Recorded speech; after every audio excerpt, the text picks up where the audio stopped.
I never forget the sound of her nails scraping against the walls in the dead of night. It started with whispers in our village. People said Queen Nomari had powers, dark powers. At first, it sounded like gossip. She was beautiful, with skin as smooth as the moon and eyes that seemed to know your secrets. But they said she never aged, not even after ruling for 30 years. My name is Kofi, and I was her servant. I swept her halls and polished her mirrors, but I avoided her eyes. Everyone said to stay out of her gaze. If she looks at you for too long, she'll see into your soul, my grandmother warned me. The queen never liked questions, but I couldn't help noticing the odd things. Like how her footsteps never made a sound. Or how the torches in the palace would flicker when she entered the room even when there was no wind.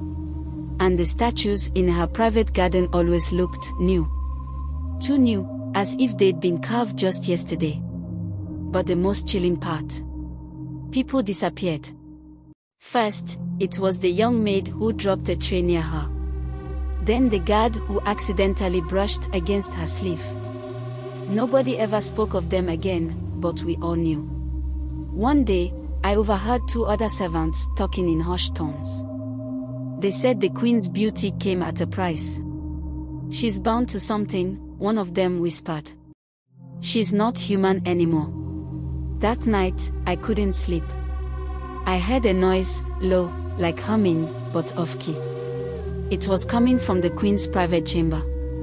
Curiosity got the best of me, so I crept down the hall. Her door was slightly open, and I peeked inside. What I saw froze me. The queen was standing in front of a mirror, but her reflection wasn't hers.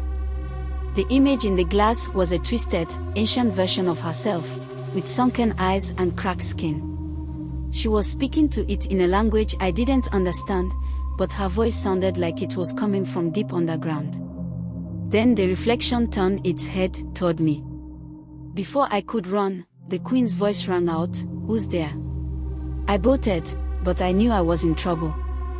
The next day, she called for me. I stood before her throne, trembling. She smiled, but it wasn't kind.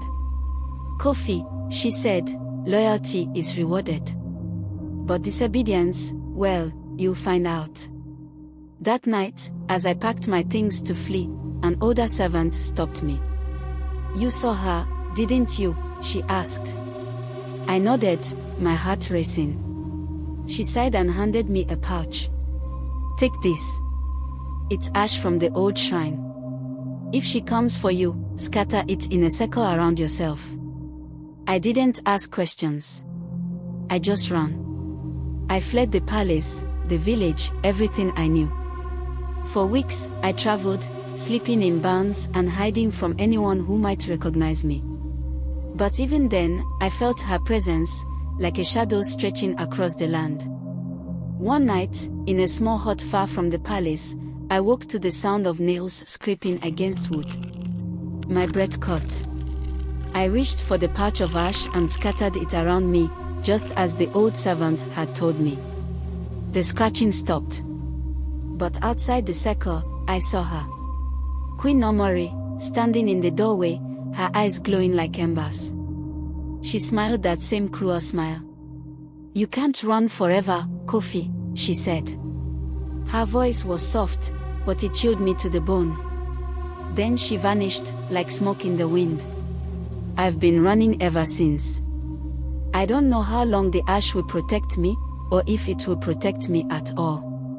But sometimes, when I close my eyes, I still see her reflection in the mirror, staring back at me. And I can swear I still hear her nails scratching in the dark. Thanks a lot for watching.